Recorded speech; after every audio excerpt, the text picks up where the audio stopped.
Our guest is Dr. Robb Kelly. Dr. Kelly is a sought-after recovery expert who believes in treating the causes of addiction and not the symptoms. A frequent contributor to radio and print interviews, his professional credentials include a PhD in psychology from Trinity College, Oxford University, and a PhD in psychology with a behavioral science concentration from the University of Southampton. Dr. Kelly hosted the Sober Celebs show on KLIF Radio in Dallas and currently hosts the Breaking Through Addiction podcast, featuring special guests discussing a variety of mental health issues. Dr. Kelly is currently the Chief Executive Officer of the Robb Kelly Recovery Group, an addiction and mental illness recovery coaching company he created based on extensive research and behavior studies that he has conducted over the past 20 years. Robb Kelly, welcome to Next Steps Forward. Thank you, Chris. Great to be here, guys. No, thanks for your time. I really appreciate it. We know how busy you are, and I appreciate you not rubbing in how warm it is in Texas versus cold in Connecticut today. So we'll save that for later. So many patients often wonder if the professionals who treat them have ever experienced what they've experienced and whether those professionals truly empathize with them. You've lived through the highs and lows of addiction as you struggled with and overcame crippling alcoholism. Would you share your journey with us, and not just the chapter involving your addiction, but also your life leading up to that? Well, I was born in Manchester, UK, guys, as you can tell by the accent, just in case you think I was from Texas. And, I took my first drink at the age of 9. And I was in an alcoholic family, but, back in the day, nobody knew that. Nobody knew about alcoholism as a whole. Although we trace back generations, and father liked to drink and grandfather liked to drink, and you can see the pattern there. So I found out, and my research and studies, that alcoholics are born and drug addicts are made. So the alcoholic, which we'll get into later, has a predisposition. So, I took my first drink. I remember exactly where I was, because when I took that first couple of mouthfuls into my system, my whole outlook on life changed. So it stayed with me, all through my schooling. So lucky to get to college. It was a Freemasons contact, guys. I wasn't that clever. I should never have been. I got brought up on the projects. I just about scraped through, but I was drinking all through that. Just drinking. And then somewhere, and we'll get into the neuroscience of this later, guys, my head changed, and then I couldn't stop drinking. And that led to horrendous things happening in my house. I was married, 2 children. And then obviously it went through this. I stabbed my wife 3 times one night because she won't let me finish my bottle of vodka. And that was kind of my lowest of the low. And I fled to Spain and come back, and then she left me. And then I ended up homeless. Everybody was just done with me. The promises, the sorries. So I went from this beautiful house. We did 2 brand new Mercedes every year for me and my wife. Beautiful kids, 1 and 3 they were. Just a beautiful middle-class family, to being homeless on the streets of Manchester, where I had to steal and beg for alcohol or food. And I stayed there for 14 months. It's crazy. But I do, at the beginning of the question, this is very, very, very important, in my opinion, 30 years being in the industry, over 8,000 patients, is if you haven't been through alcoholism, you can't take anybody else through a program that they can recover from. I'm sorry, guys. I know how much years you've got training, but you cannot. It's as simple as that. Drug addiction is slightly different. Drug addiction is the addictive personality, but they both show themselves the same. You wrote a book about your addiction and how it affected your family. Tell us about the writing experience as you came to terms with your addiction. Was it difficult, cathartic, both? When I first started, I had the book here, guys. I'm not selling it, buy it or not buy it. It doesn't make any difference to me. All that money goes out. So there's my daughter and there's me. I had all these stories and all these things I would tell my wife. And it took about 4 years to write, because my wife wrote it and I would give her pieces of information, and then she got this book. And it's amazing how God works, because about 3 weeks after we finished the book, my daughter, who I'd not seen for maybe 28 years, 20, I'm not good with math, contacted me on Messenger. And we decided, obviously, Daddy, please stop drinking is one of the last things I said to her. So writing the book and going through, it's a healing process, guys. You never start thinking of writing a book. You have to do it as part of your therapy if you want to fully recover, because things will come to you in crazy moments that would be de minimis in normal life. Jot it down, put it aside, or give it to somebody like I did to my wife. And she created this amazing book. Now, It was amazing writing it. It was great. It was fantastic. I haven't read it yet because I never watch myself on TV, never watched a podcast. I won't be watching this and I've never read my book. And the reason why is simple, Chris, is if I watch that and see all the reaction and everything, I might buy into that BS that I'm this celebrity and stuff like that. And I just don't do that. I can't do it for my own safety and sanity. So yeah, very healing. You've got to do it, guys. Listen, one thing I know for a fact is everyone thinks they have time. You don't have time, okay? Everything I say, we've researched, tried and tested. Most of the old people that we saw that had weeks, days to live, we would chat to them and we found out one sentence they would say, I thought I had more time. And you don't. So how many moms and dads have said, 1 minute I'm waving them off to kindergarten, next minute they're at college. It's vital that you understand we don't have time. So if you're pondering on writing that book, stop being selfish, write it, heal from it, and then pass it on to the thousands, if not millions, with the ripple effect that you can help connect and save their life. And it really is that powerful. And I can relate to that in a little bit different of a scope. I was at 9/11, ground zero on 9/11, and for my entire career, I've worked within roughly 6 blocks of ground zero. And it took me 17 years to actually go back to ground zero. And really one of the things that launched this podcast was I wrote a book, and it was, about I self-diagnosed myself with PTSD. Yeah. And so I can completely relate to that and completely agree with you. So thank you for sharing that. But let's back up for a minute. How do we define addiction? Is there a specific medical definition of addiction? Well, if you look in the Oxford English or the American English Dictionary, it says one has to be dependent upon alcohol. So a dependency is what it states in America to be, but it goes way past that. Dependency, like alcoholism, one who is dependent upon alcohol, it says.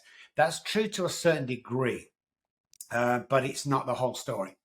You see, alcohol has got 1% to do with alcoholism, the same with drugs.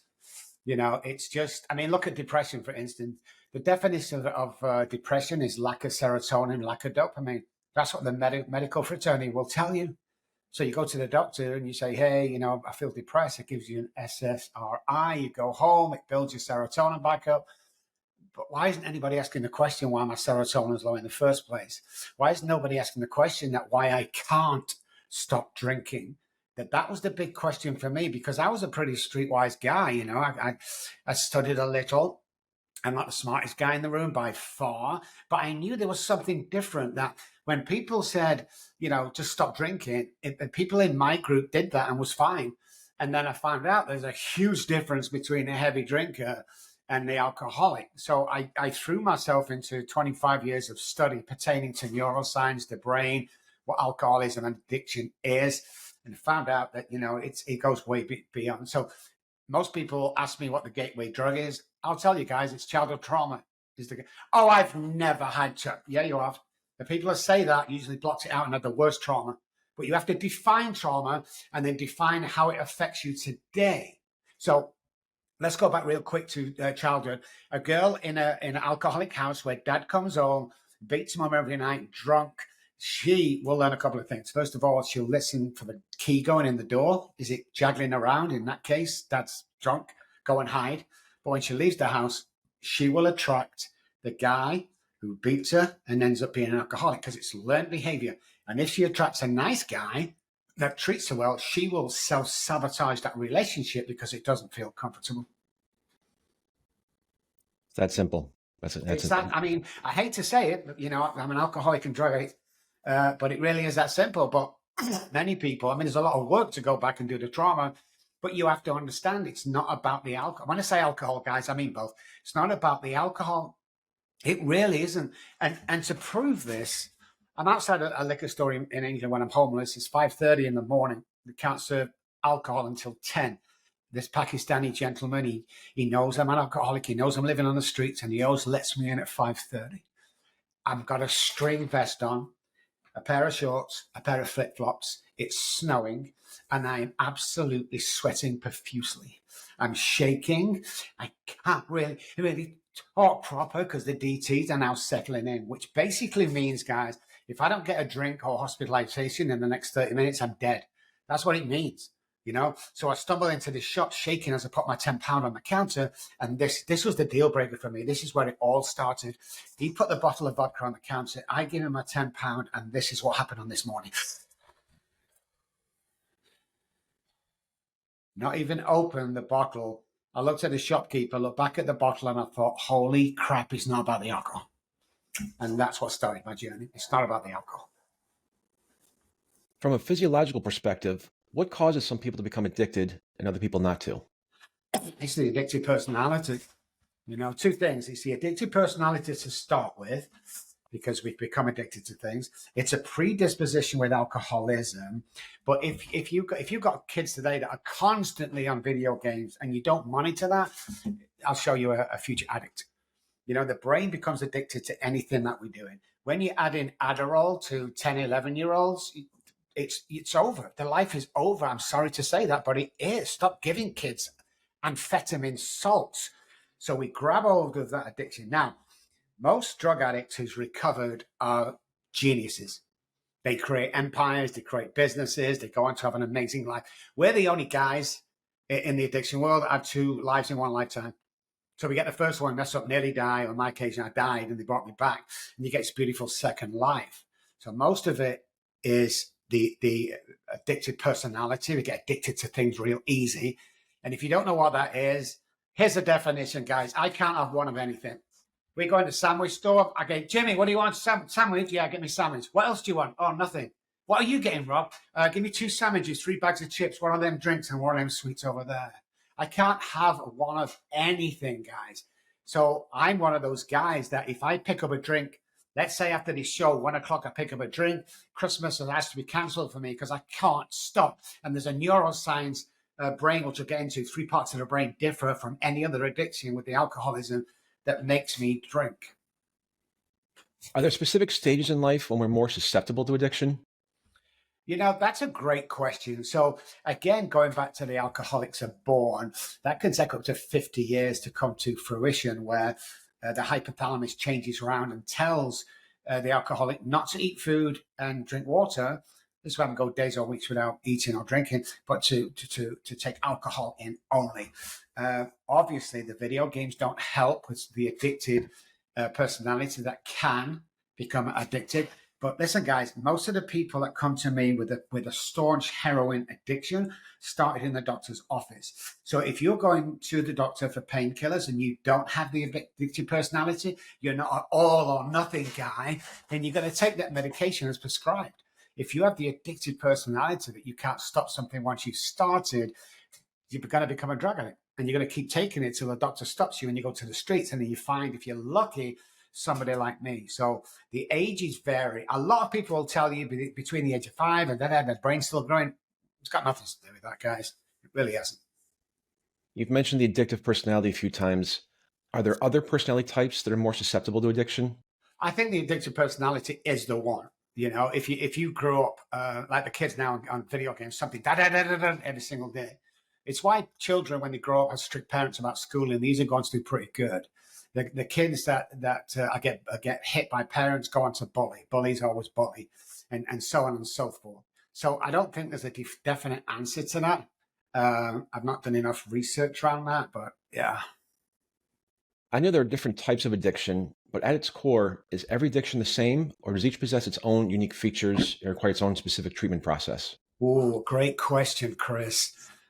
We go back to the point that alcohol has 1% and drug has 1% to do with the addiction to the alcoholism. That's so true. Do your research, look me up. So it's really important that we really understand that and what's going on. So it's not the symptom that's going on. It's really what's going on inside my head. So I will turn to anything at any age, whatever my brain tells me to do, and start doing that straight away. In your experience, what are the most effective methods for treating addiction? Whoa, yeah, Chris, where are you getting these? We did our homework. Brilliant. So, look, if you're a heavy drinker and if you're a heavy drug user, but you're not the addict or you're not the real alcoholic talks about, get yourself into treatment, stay there 30 days, lock yourself up. They'll teach you how to relapse prevention and all that BS that they teach you in some treatment centers. I know millions that are fantastic guys, good job. But when treatment centers are taking people in third, fourth, fifth times, charging them 50 grand at a time, there's something wrong with that picture. Best treatment is psychic change of mind. So there's neural pathways that'll kill you. There's neural pathways that'll take you to the next level, being amazing. Addicts and alcoholics have more self-harm neural pathways than they do harm good neural pathways. So 300 neural pathways die around each day, and then we can create 300 more with repetition, strength, and confirms, as I said. So the psychic change, there's a book out there that talks about this in step meetings. Psychic change, spiritual awakening. So I have never seen a true alcoholic and addict who's recovered that's an atheist. I just haven't seen it. And I dislike God so much when I was on the streets. But I had a huge spiritual awakening, and I would put down to get somebody who knows what they're doing, potential neuroscience, the brain, the mind, which is separate from the brain, and knows about addiction to get you through that. Because otherwise, I'm sorry, guys, if you're the real deal like me, you're going to die.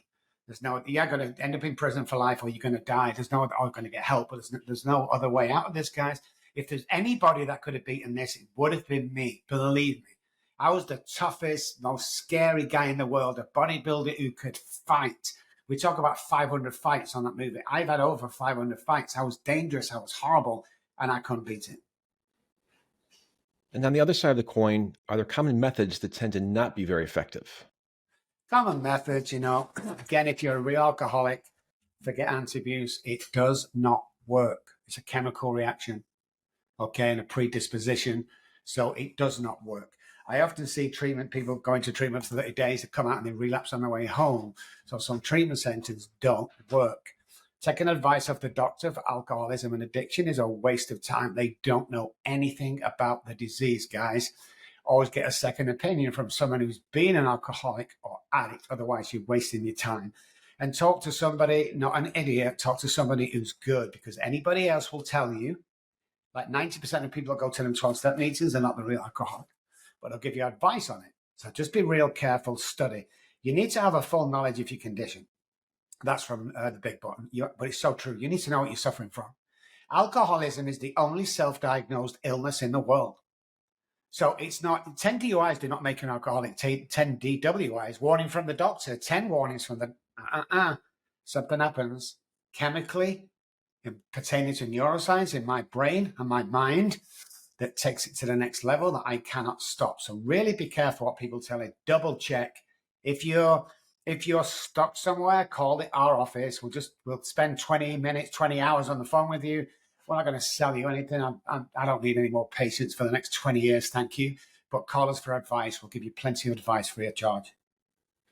We tend to hear about genetics when the subject of addiction comes up. You've talked about the addictive personality. Is there an addiction gene? Okay. Guys, I got to tell you, Chris Meek, best questions ever. Nobody's asking these questions. It's so important. So the addictive gene as such does not exist. So neither does anything pass down in the family. You cannot pass inflammation of the knee to the next generation. You cannot pass heart disease to the next generation. So there isn't a gene as such when it comes to addiction, although the predisposition to alcoholism, we believe there is because of the allergy that we have pertaining to alcoholics. What tends to happen in drug addicts and people that are, sick with, heart failure, whatever, is a pass down from family to family. I believe alcoholics can do that, but I don't believe any other addiction can do that. What we are doing, and Gary Brecker, thank you for this new research that you've done, is it's a deficiency in the food that we eat. Okay, so you can't methylize some certain foods. Families from generation teach you how to eat, what to eat, and it's passed down from generation to generation. Now, alcoholics were born with 3 parts of the brain that differ from any other addiction or human being. They react different. If that's a gene, great, I'll go that. I don't know, and I've studied it for 30 years. I just know that predisposition, you can trace alcoholism back 3 generations. And if it's there and you think you have a problem, you probably do. you can't really trace 3 generations of drug addicts. There's no pattern. There is a pattern with alcoholism. And I know you're going to get loads of people writing in and talking in. Guys, bear with me. Do your research before you call Chris and go, this guy doesn't know what he's talking about. I'm the leading authority that wrote for McLean Hospital at Harvard University pertaining to addiction. I'm the guy that they all call, doctors include. I teach doctors about alcoholism and addiction. So this is the latest neuroscience that we have studied and performed and tested and tried over the last 25 years and 10 years with the neuroscience. So that's the answer. We all have different DNA. Do we also have different brain chemistry? And how does our brain chemistry contribute to addictive behaviors? Well, that predisposition and allergic to the ethanol in alcohol is something that's pretty big. So I'm not allergic to alcohol as such. I'm allergic to the ethanol in alcohol. So my brain reacts differently. That's why it's passed down from generation to generation, I believe. But yeah, I mean, every brain has circuits that are in that system that work normally, like every other human being. A lot of it is family teachings and practicing. A lot of it is learned behavior and traits from our caregivers, including trauma. So chemically, the only thing that we found is the allergy to the ethanol. Now, no other addiction has the allergy. No other addiction, only alcoholism. So brain reacts different, central nervous system reacts different. And then when the alcohol gets in my body, I get sick if I try and come off it. So I can't actually come off it. I can come off drugs. I can wean down. I can come off it. You try the same with alcohol on your own, you will die. You try and wean down, you can't do it if you're an alcoholic. Certainly a variety of other factors, internal and external, contribute to addiction or the vulnerability to addiction. How does psychological or physical factors, such as stress, mental health conditions, or brain injury, contribute to addiction? Oh my God, this is the best podcast ever, guys. It's unbelievable. Okay, so generational, the surroundings that can affect us, although it's not a behavioral problem. Alcoholism is not a behavioral problem. It's a neuroscience problem. But yeah, I mean, if you've grown up in a violent house and there's alcoholism in the house, that contributes. If you've grown up in a strict house where no alcohol is allowed, that can continue. Childhood trauma is absolutely number one. That's the gateway drug, so that also affects. There's a load of things going on around us. We used to think it was just the alcohol. If you could just stop drinking, we'd be okay. But there's so many other factors in this deal. If alcohol is not the problem, not the real problem, it's just a symptom like spots to my chicken pox. What's the real problem? It's all these things. It is environment, okay? It says learned behavior. It's childhood trauma. It's bullying. It's that addictive personality. It's the allergy to it. It's all this stuff bound in one, driven by fear because of the childhood trauma that happens. So yeah, great question. But there's, we could sit here for the next 20 weeks explaining that in depth. But yeah, it's not one thing. There's a series of things that's going on. And childhood trauma is so slight. So this is my childhood trauma, Chris. This is my mom. How many times have I told you, Robert, you can't go to college like your brother, you're too stupid. That was one of my childhood traumas that stayed with me for a long, long, long time and still have flashbacks there. When I'm going on TV or going on stage in front of thousands of people, I hear my mom now and again, you are stupid. Even of all the childhood trauma work I've done, that seems to be the case. I think you may have answered part of this next question. So we know that anyone can fall into addiction, but to your point, do family dynamics, educational levels, and socioeconomic status create any differences? Or is one addict the same as another? Probably the same as the other, but let me tell you guys, everybody is, the guy running Apple, the guy running Google, all them multi-billionaires that are running, they have the addictive personality, okay? But they probably haven't been exposed to drugs. They probably haven't been exposed to painkillers that's taken them to the next level. So, you can have the addictive brain and do amazing things with your life. In actual fact, when we get clean and sober, like me, from the streets to here, we do amazing things. And I've 8,000 patients have done exactly the same as I've done. I mean, it's not rocket science, would you believe? There's no mystery here. You have to look at what the DNA is. You have to look at your blood test. You have to look at the way your brain reacts. You have to look at the past behavior. You have to look at the trauma as a whole. How do addiction and trauma each change the brain's chemistry?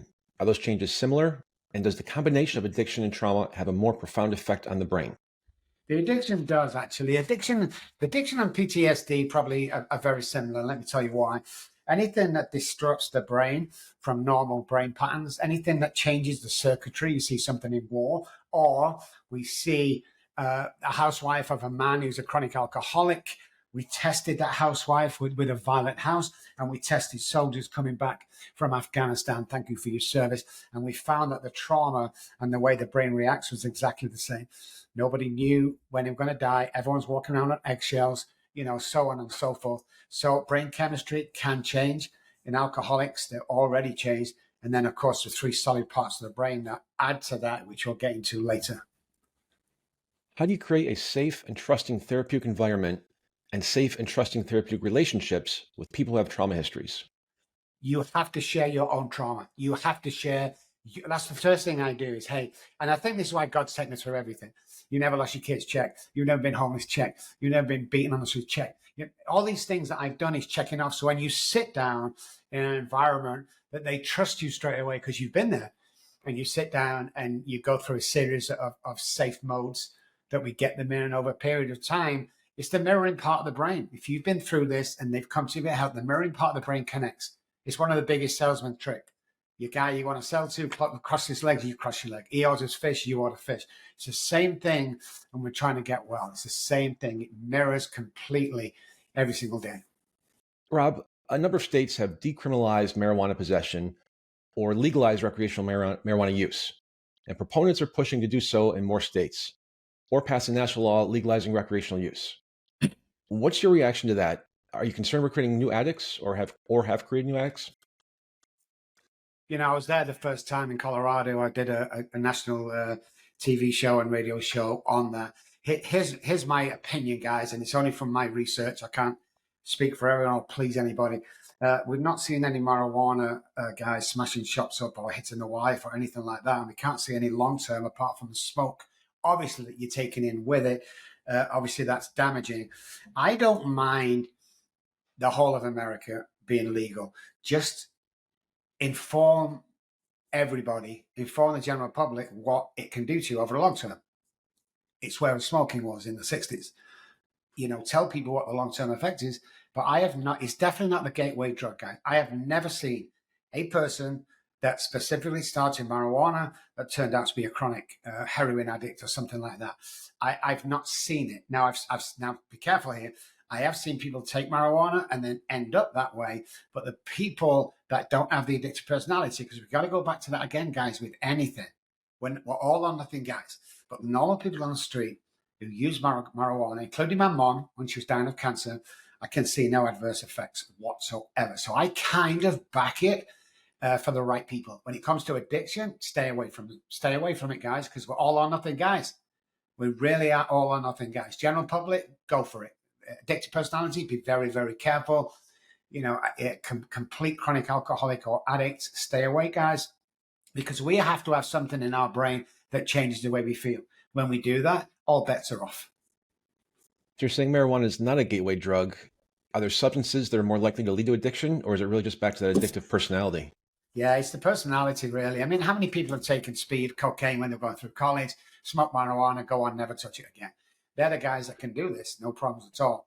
Like I said, just be careful with the addicted personality, addicted family, alcoholism in the family. Just be very careful of anything that changes the way that you feel, because that's what we're after. We have a hole that needs to be filled all the time. So we just be careful. I'm not saying don't do it, guys. For me, if somebody wants to smoke marijuana, that's your choice. But like I said, my patients, I will say no.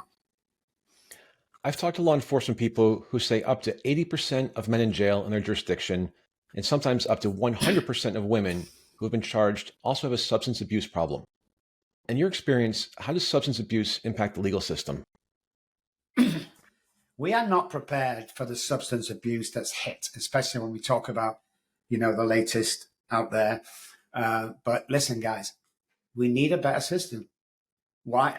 I mean, I don't know prior cases, but the cases we study, why are you locking Johnny up for 2 ounces of blah, blah for like 20 years or something? What overpopulated it is. There's a difference again. between the occasional user and the real drug addict. One needs to go in jail or prison for a period of time. One needs help. So if we were to take these guys away and give them a chance, there was a judge in Dallas I worked very closely, and we come up with a program that we call it First Chance, and we'd give them one chance, even though they were set for 2 to 4 years. They had to turn up every single day. They had to do the homework. And then we met once a week to go through what they've done. It's a 90-something% success rate of people going, hey, I'm done with that. It was a phenomenal, I think it's still going as well. It was a phenomenal exercise. Are there specific interventions that address both substance abuse and mental health concerns in a way that avoids the criminal justice system? I definitely, without a doubt, definitely. I've seen lots and lots of stuff like this happen. But alcoholism and addiction is a mental health issue. You know, when we start looking at that and treating it like that, we'll get better. But interventions done properly are very, very good, especially if the people doing the intervention have been there and done it. I mean, again, mirroring part of the brain, somebody leading you. Most alcoholics and addicts have lost their identity through the addiction as a whole. So once you start finding that identity, once you start getting intervened with somebody who gives you hope, a mentor, interventionist, family, whatever it is, whenever you move forward, that can work amazing. We took a girl in Dallas away, and she hated going, and she didn't want to go, and she tried to jump out the car 2 or 3 times. We got her there. This was about 10 years ago. And I saw her about a year ago, and she's doing absolutely amazing. That's your fact. She's this manager in the house, a halfway house and treatment center that we took her to. It was phenomenal. When the subject of crime is discussed, we hear about recidivism, and that is the percentage of people released from prison who become repeat criminals. Do we know much about people released from prison and their return to substance abuse? You know, there's it's very hard to monitor. Like people might say it is, but it's very hard. I mean, how do you monitor the millions of people that come out? Do they use? Do they not? You know, some might use occasionally. Get lost in the system again. We don't know. What I would say again is we need to start treating people that are addicted and people that are alcoholics in prison when they come out. We need a system for them to get in, and I don't particularly mean just a probation officer. We need a probation officer who is also au fait with addiction as a whole, because people are lost. People get put back in the world. There was a girl in Manchester back in the late 60s. She was kidnapped, snatched off the side of the road. 16 years old, blonde hair, blue eyes. It was a huge manhunt. Couldn't find her. A couple of weeks later, they pulled people back, manpower. 9 months after that, there was a police car following another car back in the 69, remember, no radios. And he pulled him over for a broken light at the back. You're allowed to search the car, which he did, and found a stolen screwdriver. So then you're allowed to go back to the house and see what else is stolen. So, went back to the house. A few more people went with him, police officers. And sure enough, there were lawnmowers. There was all sorts of stuff, drills that he'd stolen. And while they're looking, they find this box in the corner. It's like 4 foot high by 12 foot wide. And they say to him, we know you've got more stolen gear in there. And he says, I don't know anything about that. They smashed the lock off, opened it. And there was the girl that went missing 9 months ago. She was alive. She'd get beaten and battered every day, taken out, abused, fed, restroom, back in the box for 9 months, Chris. As the policewoman leant over and helped her stand outside the box, was the first thing she did. She got back in the box. And that's what people do coming out of prison. That's what people do coming out of treatment center. It seems the easiest way because nobody's out here standing up and showing them how to do it, how to be a father, how to come away from drugs. And I'll tell you why they don't, Chris, because there's no money in recovery. There's no money in getting you well. If they can't give you a pharmaceutical drug or stick you in some sort of psychological treatment center or, stuff that nobody wants to know you, so we're lost. I mean, when you're looking at treatment centers being about 5% success rate and 12-step groups even less than that, what we're doing wrong, misunderstood what alcoholism and addiction, totally misunderstood. It should be on the same level of misunderstanding in the beginning as cancer and all that stuff. We have a disease for which there is no cure. Now, there's no cure for food poisoning or the common cold, but there still is something you can do to make sure you don't get that again. But nobody knows that. So we need more people plunging money into this, making a body of people throughout the United States of America with places in each single state to show these guys what's coming on. If we save one life, we've done our job. I want to go back to something you really have kind of beaten into my head over the show, is that this all comes back to an addictive personality trait. And you've referenced a few times, kids were with playing video games today. But today's society seems to be addicted to something, no matter what it is, whether it's social media, whether it's gambling, whether it's, to your point, video games, whether it's booze, drugs, something. And I think COVID sort of accelerated that because we're all cooped up and just looked at our computers. Are we an addictive society today? Oh, 100%. And we haven't seen the knock-on effect or the final result from COVID either. When you take someone's identity away, put a mask on, and you isolate them, most people on death row by the time they reach the chair are mentally insane because of the isolation. We're already starting to be, alcohol sales went up by 42% and so on and so forth. Now we have kids on the gaming, on the iPhones, on the iPads, and we're losing communication skills. I asked one kid, I said, you've got any of my friends? I've got 500 friends on Facebook. I said, you're just plugged into the wall. I don't, what are you talking about, 500 friends? You ain't got 500 friends. And so we're losing that. The knock-on effect to come is going to be absolutely earth-shattering. When people, and this is why we've got all this stuff going on at the moment of people having breakdowns, people, crying in cry rooms at work and stuff like that. It all starts from that addicted iPhones and PlayStations and all that. That has to be moderated with any child. If you're sticking your room, and I see this in affluent houses, Chris, more than anything else, but if you're sticking your child in a room with a video game just to keep him quiet while you do whatever you're going to do, that's not good enough. And then he grows up to do something silly in the world, and you're there going, oh, I don't know what went wrong. You are what went wrong. That's the problem. Your parent your freaking children. People come to me all the time. There's a blank checkbook, Dr. Robb, just going, no, you can't buy me. Do some parenting for once in the world. You decide to bring them in. Stop sticking them away and expecting them to turn out normal because they won't turn out normal. Oh, I'm getting excited now, Chris. I love it. Just getting to the heart of the show now. So, Robb, you developed the Let's Get Back to 98% Recovery DVDs used in prisons and recovery treatment centers throughout the U.S. Tell us what that title means and how's that approach different than other treatment plans? Everybody wants to focus on the alcohol and drugs. Everybody wants to do that. So percentage goes down because it's not about the alcohol or drugs. It's not about the depression. It's not about it. It's more in depth. So what I was saying is that there's a certain, the AA group out there was 99% success rate back in Akron, back in 1939, 1940s. And we've lost that. The percentage of people recovering, we've lost that because we've come away to what the addiction or alcoholism is. We've come away from that. So I am 62 years old, although I dress as if I'm 30. The mission of my life is to change as many people back to a nice life. So alcoholics get two lives, one bad, one good. We get a second chance in life. We get a second, and addicts as well. We get a second go at this. So everybody can be at 99% success rate. Alcoholism and addiction, I'm a fully recovered alcoholic and addict.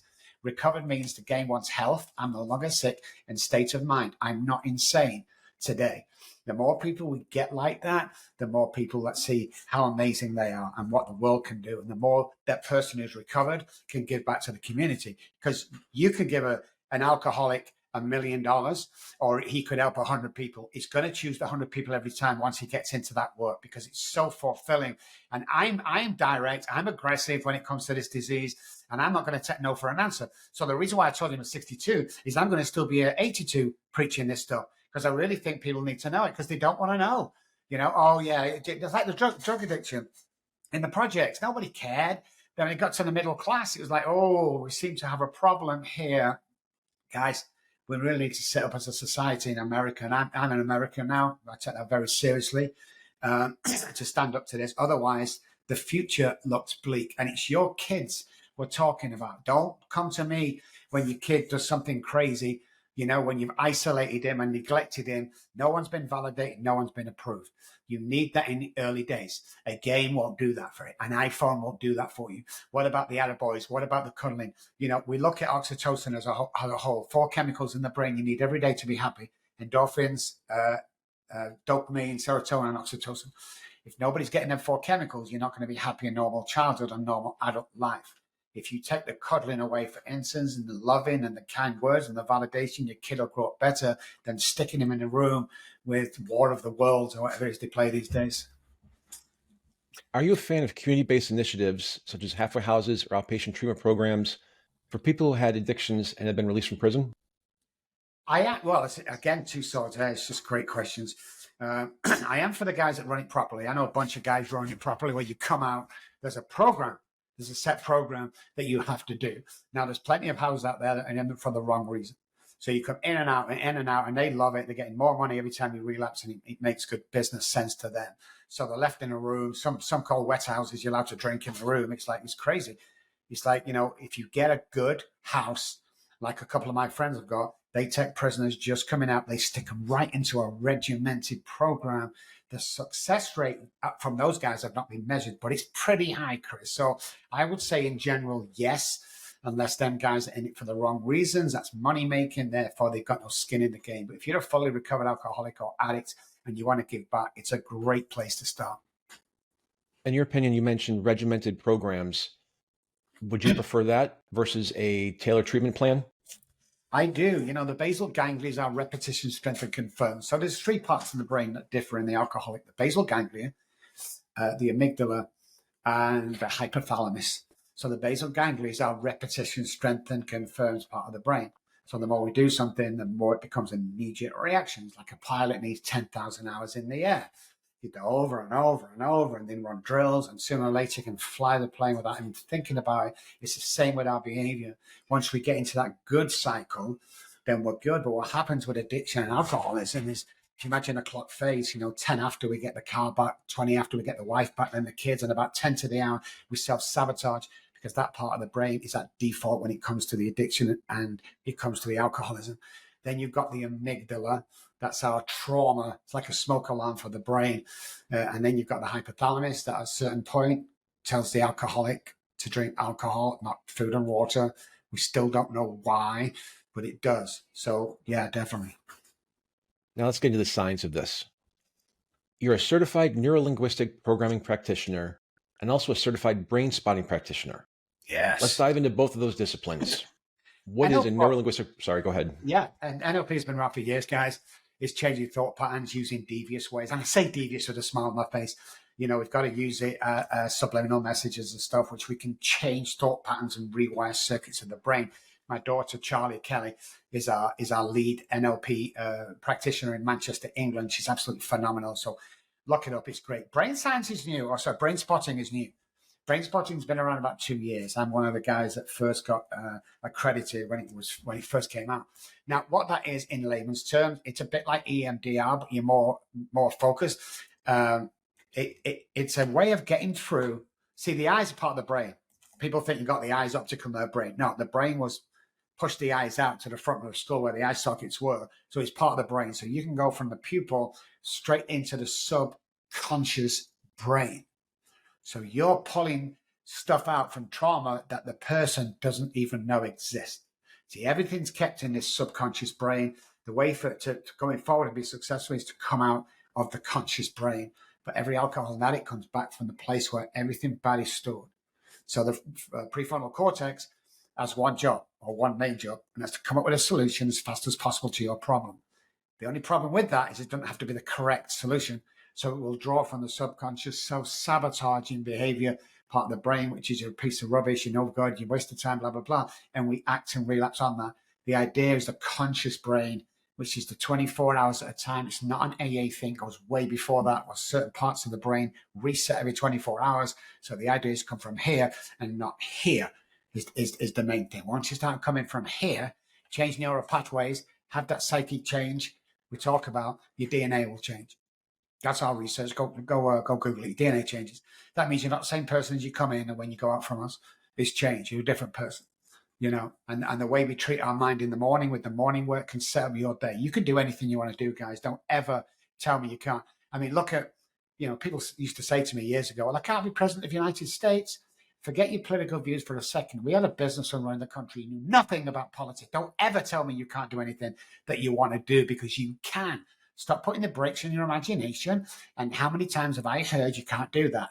You're not supposed to do that. That's almost impossible. Forget that stuff that people are telling you. Surround yourself with the people that are up there or on the way up there that believe that you can do it.